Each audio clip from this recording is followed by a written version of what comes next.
Peggy Jeffries, and I am 63 years old, and I am a retired school teacher. Okay. And so you're a retired school teacher. And so what else? Do you do something else when you retired? And how long you've been retired? This is going on year 3, Okay.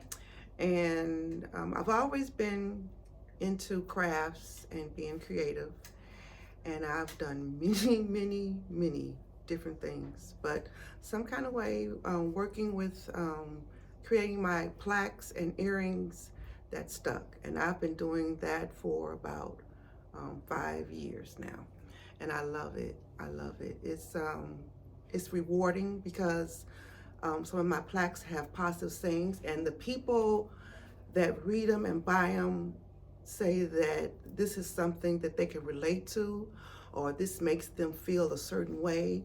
And and it just really makes me feel good when I hear that, because that tells me that I am doing something that is being valued and appreciated in people's individual lives.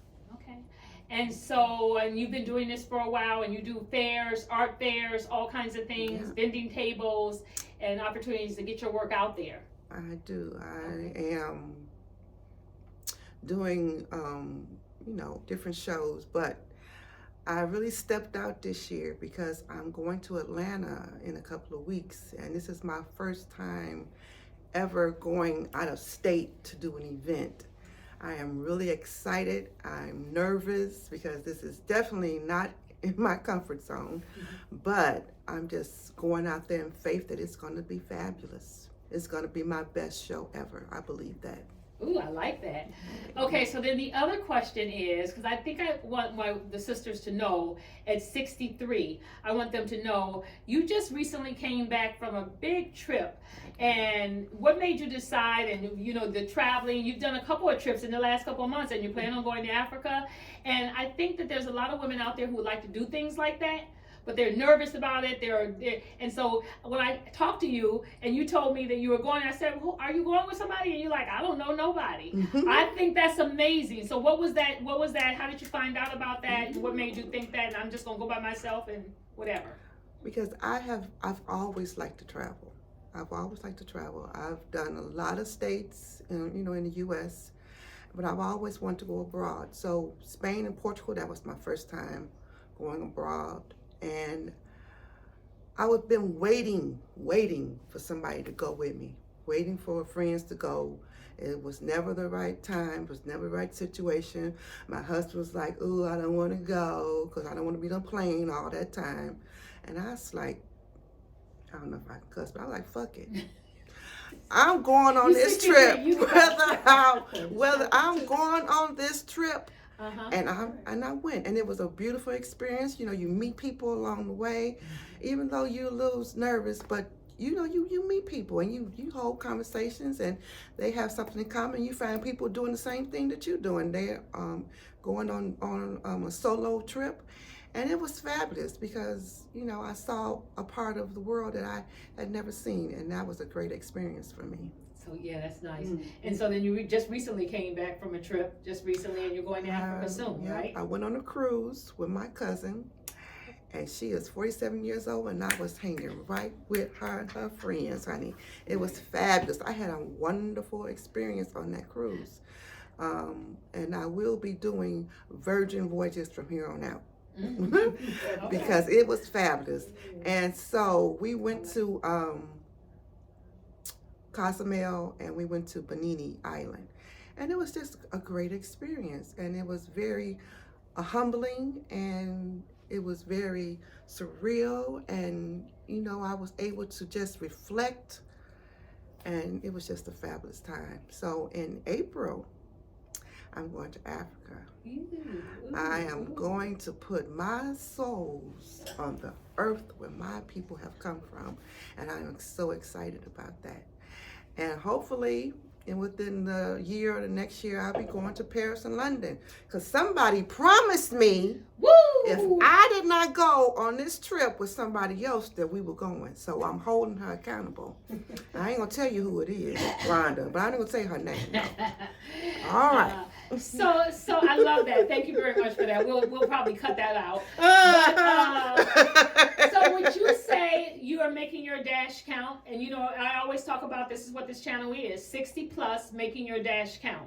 And would you say just your traveling and things you've always liked to do and things of that sort, that's kind of you making your dash count, your entrepreneurial spirit, you know, your LLC, you know, I mean, this is your business, so you're doing this. And you know, I am, because I said that I was going to stop waiting on people. And ever since I've said that, I have been given opportunity after opportunity to experience life. And I'm going to continue doing this until I'm no longer able. So it's just fabulous. I love it. I love being retired. I love just doing what I want to do when I want to do it, not having to be accountable to anybody but myself. I love that. So what advice would you give to anyone that is younger now that you're 64? So when you hit 60, make sure that you what? When you hit 60 and you're telling the audience, and when you hit 60, if you're not saying it, when you hit 60, make sure that you've done what? That you wish you would have done, or something you've done. I know traveling now, but any advice you want to give a younger person? My advice to you is to prepare yourself for your future. Don't go spending everything you have, living check to check, because when you get the opportunity and it comes to you, you have to be able to do it. And that's what I'm doing. And I say, and love yourself. Love yourself, and don't worry about what other people say or feel about you, because what they say and think of you means absolutely nothing.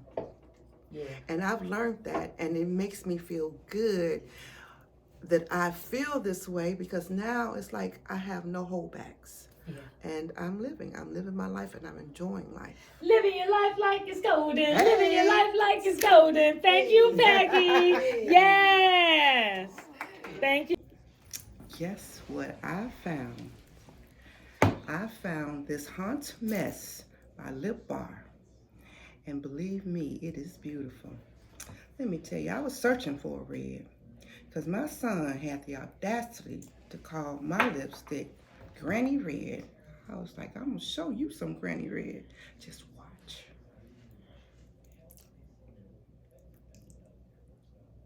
Look at that. Ooh, you can't tell me that's not beautiful. Look at that. And it's so smooth. Guess what? This ain't your Granny Red now, baby. Let me tell you something now. And believe me, I'm going to tell my son. No, I ain't going to tell you what I'm going to tell him. But this is absolutely beautiful. And I love it, because I'm going to be bold and beautiful. And I am 63 years old.